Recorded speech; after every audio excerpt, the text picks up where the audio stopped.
नमस्कार बंधुरा दीपान एडुकेशने आपनादेर सबाइके स्वागत। आज के आमरा क्लास सप्तम श्रेणी साहित्य मेलाय छंदे शुधु कान राखो এই কবিতাটির অনুশীলনী প্রশ্ন ও উত্তর নিয়ে আমরা আলোচনা করব। তো চলো সেগুলো পরপর দেখে নিই। নাম্বার 1 প্রশ্ন, মন্দ কথায় মন দিও না। মন্দ কথার প্রতি কবির কিরূপ মনোভাব কবিতায় ব্যক্ত হয়েছে। উত্তরটা দেখব। মন্দ কথায় কান দিলে পৃথিবীর প্রতিটি শব্দের যে ছন্দ আছে তার শোনা ও বোঝা যায় না, তাই কবি মন্দ কথার প্রতি বিরূপ মনোভাব প্রকাশ করেছেন। 2 নম্বর প্রশ্ন, কেউ লেখেনি আর কোথাও, কোন লেখার কথা বলা হয়েছে। উত্তরটা দেখব। নদী স্রোতের যে ছন্দ আছে সেই ছন্দ যদি মনের মাঝে শুনতে পাওয়া যায় তখন যে ছড়া লেখা যাবে তেমন ছন্দে ছড়া কেউ কোথাও লেখেনি। এখানে সেই ছড়া লেখার কথাই বলা হয়েছে।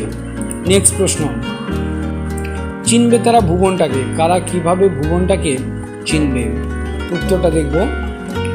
পৃথিবীর সব কিছুর মধ্যে থাকা ছন্দ যারা কান পেতে এবং মন দিয়ে শুনবে তারা ভুবনটাকে চিনতে পারবে ছন্দ সুরের সংকেতে।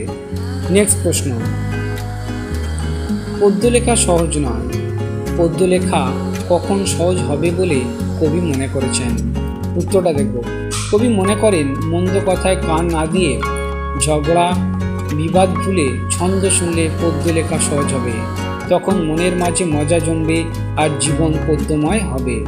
নেক্সট প্রশ্ন, ছন্দ শোনা যায় না কখন কবির ভাবনায় আর ছন্দ শোনা যায় না। উত্তর হলো, কবির ভাবনা হলো সকল দ্বন্দ্ব ভুলে মন না দিলে আর ছন্দ শোনা যায় না। মন্দ কথায় কান দিলে আর দ্বন্দ্ব মনে রাখলে ছন্দ শোনা যায় না। ধন্যবাদ সমস্ত বন্ধুদের। নেক্সট পার্টের জন্য পরের ভিডিওতে আসছি।